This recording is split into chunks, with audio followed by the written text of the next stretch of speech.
ఎన్నికల లెక్కింపు ఓట్ల లెక్కింపు ముందే వైసీపీ చేతులెత్తేసింది, ఓటమిని ఒప్పుకుంది. ఆడలేక మధ్యలో ఓడన్నట్టుగా ఉంది వైసీపీ యొక్క తంతు. వాళ్ళ మంత్రులు, సలహాదారులు ఏంటేంటో మాట్లాడుతూ ఉన్నారు. అంటే వీళ్ళకి ఫ్రస్ట్రేషన్లో ఉన్నారా, లేదంటే మెంటల్ బ్యాలెన్స్ తప్పారా అర్థం కాని పరిస్థితుల్లో వైసీపీ వాళ్ళ మాటలు ఉన్నాయి. మొన్నటి దాకా 5 సంవత్సరాలు అడ్డగోలుగా ఈ రాష్ట్రాన్ని దోచుకున్నటువంటి వైసీపీ ఎమ్మెల్యేలు, మంత్రులు, ముఖ్యమంత్రి, సలహాదారులు, నాయకులు ఈరోజు అధికారం పోతుంది అని తెలియంగానే ఈరోజున భయం పట్టుకుంది వాళ్ళకి. రేపు ఎన్ని రకాలుగా వీళ్ళు చేసిన అటువంటి ఆకృత్యాలు, దోపిడీలు, అవినీతి బయటపడుద్ది అనేది ఇవాళ స్పష్టంగా వాళ్ళకి అర్థమవుతాం. ఈరోజు జగన్మోహన్ రెడ్డి మొన్నదాకా అన్నాడు వైనాట్ 175/175 అన్నాడు. ఈరోజు వైనాట్ పులివెందులు అనే పరిస్థితికి వైసీపీ వచ్చింది. అంటే 5 సంవత్సరాలుగా ఈ రాష్ట్రంలో అన్ని వర్గాల జీవితాలతో ఆడుకున్నటువంటి అధికార పార్టీ వైసీపీ. ఇంత ఘోర వైఫల్యం చెందినటువంటి ప్రభుత్వాలు గత 70 సంవత్సరాల రాజకీయ చరిత్రలో, స్వతంత్ర రాజకీయ చరిత్రలో ఏ రోజు కూడా ఎప్పుడు చూడలేము. ఎన్నో ప్రభుత్వాలు వచ్చినాయి, ఎన్నో ప్రభుత్వాలు పరిపాలన చేసినాయి. ఇంత ఘోరంగా అడ్డగోలుగా ఈరోజు కూడా రేపు కౌంటింగు జూన్ 4వ తారీఖు. జూన్ 4వ తారీఖును కూడా దోపిడీకి ముందే ప్లాన్ చేసుకున్నారు. అంటే కమిషన్లకి దాదాపు గత నెల నుంచి 30,000 కోట్ల పైచిలకు అప్పులు తెచ్చారు. 13 లక్షల కోట్ల అప్పులు అయిపోయింది రాష్ట్రం. ఎక్కడికి పోయినాయి డబ్బులన్నీ? జగన్మోహన్ రెడ్డి చెప్తా ఉన్నాడు 2,55,000 కోట్లు నేను సంక్షేమ పథకాలకు వినియోగించానని. మరి మిగతా 11 లక్షల కోట్లు ఏమైపోయినాయి? ప్రజలు కట్టిన ట్యాక్సులు ఏమైపోయినాయి? ప్రజల మీద వేసినటువంటి చెత్త పన్ను, ఇంటి పన్నులు, నీటి పన్నులు, కరెంట్ ఛార్జీలు, అలాగే రిజిస్ట్రేషన్ ఛార్జీలు ఏమైపోయినాయి? అన్నీ ఎవడి జోబుల్లోకి వెళ్ళిపోయినాయి. ఇవాళ ఆ ఎన్నిట్లకే ప్రజలు తీర్పిచ్చారు. మే 13 జరిగినటువంటి సార్వత్రిక ఎన్నికల రోజున, ఆ రోజునే వైసీపీకి రాష్ట్ర వ్యాప్తంగా సరైనటువంటి జవాబు ప్రజలు చెప్పారు. ఇవాళ అది అర్థమైపోయి ఐపాక్ ఇచ్చిన సర్వేలు కానీ, అలాగే ఐపాక్ ఇచ్చినటువంటి పోస్ట్ పోల్ సర్వే కానీ అన్నిటిలో ఘోరంగా వైసీపీ ఓటమి పాలవుతుందనే భయం పట్టుకున్నటువంటి వైసీపీ, జగన్మోహన్ రెడ్డి ఈరోజు ఏదేదో మాట్లాడతాం. తెలుగుదేశం పార్టీ కూటమి కట్టింది. కూటమి ఇవ్వాలి 2014లో అనేక సార్లు తెలుగుదేశం 42 సంవత్సరాల చరిత్రలో అనేక సార్లు అనేక పార్టీలతో జతకట్టాం. ప్రజల కోసం, రాష్ట్ర అభివృద్ధి కోసం అనేక సార్లు అనేక పొత్తులు పెట్టుకున్నాం. అది ఎన్నికల్లో జరిగాయి. అంటే మంచి వాళ్లతో పొత్తులు అనేది ఏ రాజకీయ పార్టీ అన్న ముందు వస్తుంది. ఇవాళ జగన్మోహన్ రెడ్డి ఇష్టం వచ్చినట్టు మాట్లాడతాం. దానికి ఒకటే సమాధానం, బందిపోటుని ఊర్లో పడితే పట్టుకోవడానికి ఒక్కళ్ళే రాదు, ఊరంతా ఏకమవుతారు. గుర్తుపెట్టుకో జగన్ రెడ్డి, గుర్తుపెట్టుకో వైసీపీ. ఈరోజు ఒక దొంగ లాంటి వైసీపీని, ఈ రాష్ట్రాన్ని దోచేసినటువంటి వైసీపీని, ఈ రాష్ట్ర పొలిమేరలు దాటిచ్చి తరమడానికి అందరూ కూడా, మరి ప్రజలతో పాటు అందరూ కూడా ఏకమవటం జరిగింది. ఈ 5 ఏళ్ల వైసీపీ పరిపాలనలో ఈ రాష్ట్రం 30 ఏళ్ళు వెనక్కి వెళ్ళిపోయింది. అప్పుల కుప్పగా మారింది. ఒక రోడ్డు లేదు, ఒక ప్రాజెక్ట్ లేదు, ఒక బిల్డింగ్ లేదు, ఎక్కడా కూడా ఒక్క అభివృద్ధి పనులు రాష్ట్రంలో జగన్మోహన్ రెడ్డి చెప్పుకునేంత అభివృద్ధి పని ఇది చేశాడు, ఇది పూర్తి చేశాడని చెప్పుకోగలిగినటువంటి పని ఎక్కడా లేదంటే ఇంతకన్నా దురదృష్టకరమైనటువంటి సంఘటన ఏ ప్రభుత్వానికి గతంలో రాల. ఈరోజు అన్ని రకాలుగా యువత జీవితాలతో ఆడుకున్నాడు జగన్మోహన్ రెడ్డి. ఎన్నికల ముందేమో జాబ్ క్యాలెండర్ అన్నాడు, ప్రభుత్వ ఉద్యోగాలన్నీ ఇస్తానన్నాడు, ప్రైవేట్ సెక్టార్లో ఇన్వెస్ట్మెంట్ తీసుకొస్తాను, యువతకి బంగారు భవిష్యత్తు కల్పిస్తానన్నాడు. ఉన్నటువంటి కంపెనీలనే ఈరోజు రాష్ట్రంలో నుంచి తరిమేసినటువంటి జగన్మోహన్ రెడ్డి అవినీతి వల్ల ఈరోజు రాష్ట్రంలో ఇన్వెస్టర్స్ ఒక్క రూపాయి లేకుండా ఉన్నటువంటి పెట్టుబడిదారులే ఎక్స్పాన్షన్లో ఇతర రాష్ట్రాల్లో చేసుకునే పరిస్థితి వచ్చిందంటే దానికి కారణం జగన్మోహన్ రెడ్డి అవినీతి ప్రభుత్వం కాదా అని అడుగుతాం.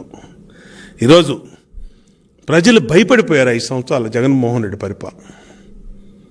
జగన్మోహన్ రెడ్డి యొక్క కబ్జాలు, జగన్మోహన్ రెడ్డి యొక్క దందాలు, ఇసుక మాఫియాలు, ల్యాండ్ మాఫియాలు, మైనింగ్ మాఫియాలు, లిక్కర్ మాఫియాలు, ఎప్పుడెప్పుడు ఈ ప్రభుత్వం పోతుందా, ఎప్పుడెప్పుడు చంద్రబాబు గారి ఆధ్వర్యంలో ప్రజాప్రభుత్వం వస్తుందా అని ప్రజలు ఎదురు చూశారు. ఎన్నికల కోసం గతంలో రాజకీయ పార్టీలు ఎదురు చూశాయి, కానీ ఎన్నికల కోసం ప్రజలు ఎదురు చూస్తాం అనేది 2024లో మాత్రమే జరిగింది. 2024 ఎన్నికలు ఎప్పుడొస్తాయని ప్రజలు ఆతృతతో ఎదురు చూసి ఎక్కడెక్కడి నుంచో ఇతర రాష్ట్రాల నుంచి, ఇతర దేశాల నుంచి, ఇతర ఊర్ల నుంచి వచ్చి తమ ఓటు హక్కు ఉపయోగించుకున్నారంటే ఆంధ్రప్రదేశ్లో 83% పైన ఓట్లు పోలేని అంటే ఇది ఆల్ టైమ్ రికార్డు. అంటే జగన్మోహన్ రెడ్డి యొక్క అవినీతికి, జగన్మోహన్ రెడ్డి యొక్క అసమర్థ పరిపాలనకి ప్రజల్ని ఎంత భయపెట్టారో అర్థమవుతాం. ఈరోజు తమ రాష్ట్రాన్ని కాపాడుకోవటానికి సమర్థవంతమైన నాయకత్వం మళ్ళా చంద్రబాబు గారు రావాలి. 2014, 2019 ఆయన చేసినటువంటి అభివృద్ధి కార్యక్రమాలు, ఆయన ముఖ్యమంత్రిగా ఈ రాష్ట్రాన్ని అగ్రగామిగా భారతదేశంలో నిలిపినటువంటి పరిస్థితులు, ఈజ్ ఆఫ్ డూయింగ్ బిజినెస్లో కానీ, ఇన్వెస్ట్మెంట్లో కానీ, ప్రాజెక్ట్స్లో కానీ, సంక్షేమంలో కానీ ఇవన్నీ కూడా ప్రజలు ఒకసారి గుర్తెచ్చుకొని మళ్ళా చంద్రబాబు గారి పరిపాలన రావాలని మే 13వ తారీఖు ఎక్కడెక్కడి నుంచో వచ్చి ఓటేశారు. ₹1,00,000 ఫ్లైట్ టికెట్ పెట్టుకొని కూడా వచ్చి విదేశాల నుంచి ఓటేశారంటే ఈ రాష్ట్రం మేలు కోరుకుంటూ చంద్రబాబు గారు అయితేనే సరైనటువంటి పరిపాలన ఉంటుందనేసినటువంటి voting, positive voting, pro TDP voting. ఇవాళ జగన్మోహన్ రెడ్డిని అన్ని సర్వేలు తిరస్కరించిన, ఎక్కడో డబ్బులు ఇచ్చి, ఎక్కడో మళ్ళీ ఏదో ఒక డిస్టర్బెన్స్, ఏదో ఒక తప్పుడు సర్వేలు పెట్టి ఎవరో వాళ్ళని డబ్బులు ఇచ్చి మేనేజ్ చేసి ఆ సర్వేలతో మళ్ళా ఇంకా కింద పడ్డా నేను గెలిచానని చెప్పుకుంటున్నాడనంటే ఎంత దురదృష్టకరమైనటువంటి పరిస్థితి కనబడతా ఉంది. ఈ పరిస్థితులన్నిటికీ జూన్ 4వ తారీఖు సమాధానం రాబోతా ఉంది. రేపే 24 గంటలుంది. ఇంకా 24 గంటల్లో ఈ రాష్ట్రానికి పట్టినటువంటి శని అంతమవబోతా ఉంది. జగన్ రెడ్డి యొక్క అవినీతి దుర్మార్గ పరిపాలనకి శాశ్వతంగా భవిష్యత్తులో కూడా ఇలాంటి మళ్ళీ ఇంకొక అవకాశం అనేది ఇవ్వకుండా ప్రజలు నిర్ణయం తీసుకున్నారు. ఒక్క ఛాన్స్ అని నమ్మి ఇస్తే రాష్ట్రాన్ని సర్వనాశనం చేసినటువంటి జగన్మోహన్ రెడ్డి పరిపాలనని రాబోయే 100 సంవత్సరాల వరకు ప్రజలు గుర్తుపెట్టుకునే పరిస్థితి ఉంది. భయపడిపోయారు ప్రజలు. ల్యాండ్ టైటిలింగ్ యాక్ట్, మర్డర్లు, ఇసుక మాఫియాలు, లిక్కర్ మాఫియాలు, ల్యాండ్ మాఫియాలు, మైనింగ్ మాఫియాలు, ఏంటిది? కుబేర్లు అయిపోయారు వైసీపీ నాయకులు. అంతులేని సంపద, ప్రజల సంపద దోచుకున్నారు. పేదల పేరు మీద పట్టాలు పెడుతూ 1000 ఎకరాలు ఫ్రీ హోల్డింగ్ ఇచ్చుకుని వీళ్ళ బినామీల పేరుతో మార్చుకున్నారు. దాంట్లో అతిపెద్ద అధికారులు, చీఫ్ సెక్రటరీ లాంటి అధికారులు కూడా భాగస్వాములు అయ్యారంటే ఏంటి? ఎక్కడికి పోతా ఉంది పాలన? కంచే చేనును మేస్తే అన్నట్టుగా ఇవాళ రాష్ట్రంలో పరిస్థితి తయారైంది. దీనికి పులి స్టాప్ రేపు వెలబడిపోయే ఫలితాలతో ఈ రాష్ట్రానికి మోక్షం లభిస్తూ ఉంది. అంతేకాదు జగన్ పరిపాలనలో ఎమ్మెల్యేల దోపిడీ, మంత్రుల దోపిడీ, నాయకుల దోపిడీ, ముఖ్యమంత్రి దోపిడీ, సలహాదారుల దోపిడీ, ఎక్కడైనా అంతు లేకుండా రాష్ట్రం నలుమూలలా దోచుకున్నటువంటి చరిత్ర జగన్మోహన్ రెడ్డిది. ఈరోజు సజ్జలు మాట్లాడుతూ ఉన్నాడు. ఓటమి తెలుసుకున్నటువంటి వైసీపీ తాడేపల్లి కార్యకర్తలను రెచ్చగొడతా ఉన్నాడు. మీరు వెళ్ళి తిరగబడండి, కౌంటింగ్ సెంటర్లో గొడవలు చేయండి, ఏమన్నా చేయండి. ఎందుకంటే వీళ్ళు ఎమ్మెల్యేకి అలాగే చెప్పారు మాచర్ల పిన్నెల్లి రామకృష్ణారెడ్డి. అందుకనే ఈవీఎంలు బాల్ కొట్టాడు. ఇవాళ కార్యకర్తల్ని నాయకులను రెచ్చగొడతా ఉన్నారు. ఓటమి భయంతోనే సజ్జల రామకృష్ణారెడ్డి కార్యకర్తలను రెచ్చగొడుతున్నాడు. రెచ్చిపోతే జైలుకి వెళ్తారు వైసీపీ నాయకులారా. మీ జీవితాలతో ఇన్నాళ్ళు ఆడుకున్నాడు. సజ్జల లాంటి సలహాదారులు కానీ, వైసీపీ మంత్రులు కానీ, దాడేపల్లి కానీ వాళ్ళు కుబేర్లు అయిపోయారు. ఇంకా మీతో ఆడుకోవటం కోసం మిమ్మల్ని రెచ్చగొడతా ఉన్నారు. రేపు ప్రశాంతమైన వాతావరణంలో ఎన్నికల కౌంటింగు జరిగే పరిస్థితిని డిస్టర్బ్ చేయాలని సజ్జల రామకృష్ణారెడ్డి వైసీపీ కుట్ర పన్నుతోంది. దీన్ని అధికారులు ఇప్పుడే మేల్కొనాలి. సజ్జల మీద కేసు పెడితే కాదు, ఇలాంటి వ్యక్తుల్ని ముందస్తుగా అరెస్ట్ చేయాల్సిన బాధ్యత కూడా అధికారుల మీద, ఎన్నికల సంఘం మీద ఉంది.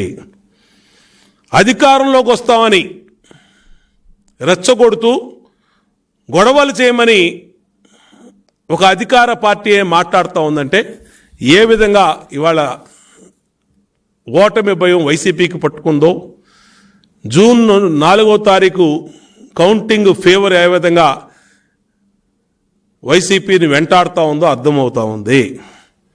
ఈరోజు 13 లక్షల కోట్ల అప్పులు పాలు చేసి ఉద్యోగుల డిఏలు, బకాయిలు, fees reimbursement, Aarogyasri, PF, medical reimbursement, gratuity బాకీలు, కాంట్రాక్టుల బకాయిలు మొత్తం అందరికీ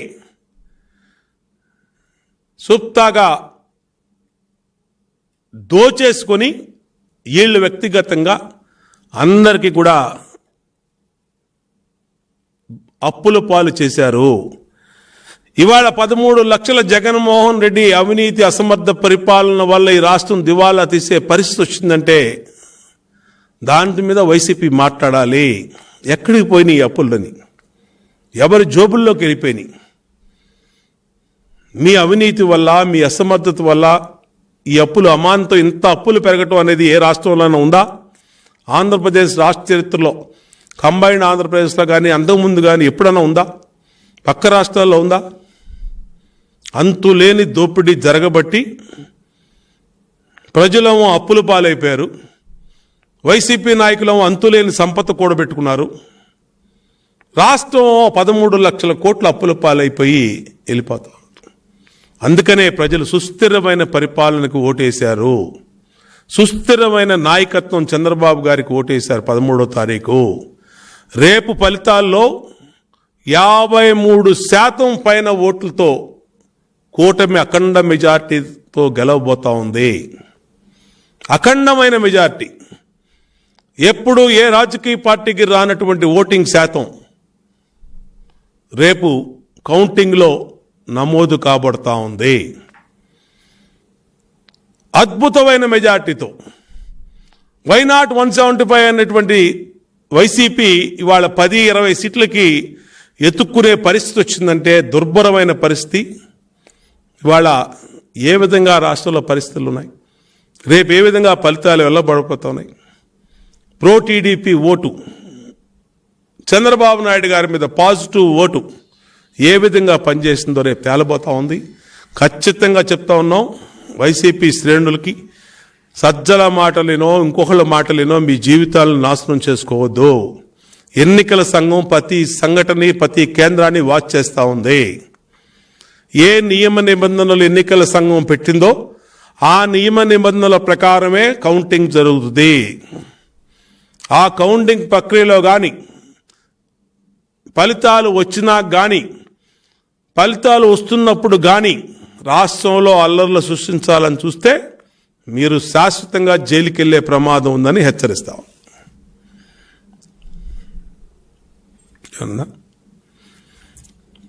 ఫలితాలు వచ్చినా కానీ, ఫలితాలు వస్తున్నప్పుడు కానీ రాష్ట్రంలో అల్లర్లు సృష్టించాలని చూస్తే మీరు శాశ్వతంగా జైలుకి వెళ్లే ప్రమాదం ఉందని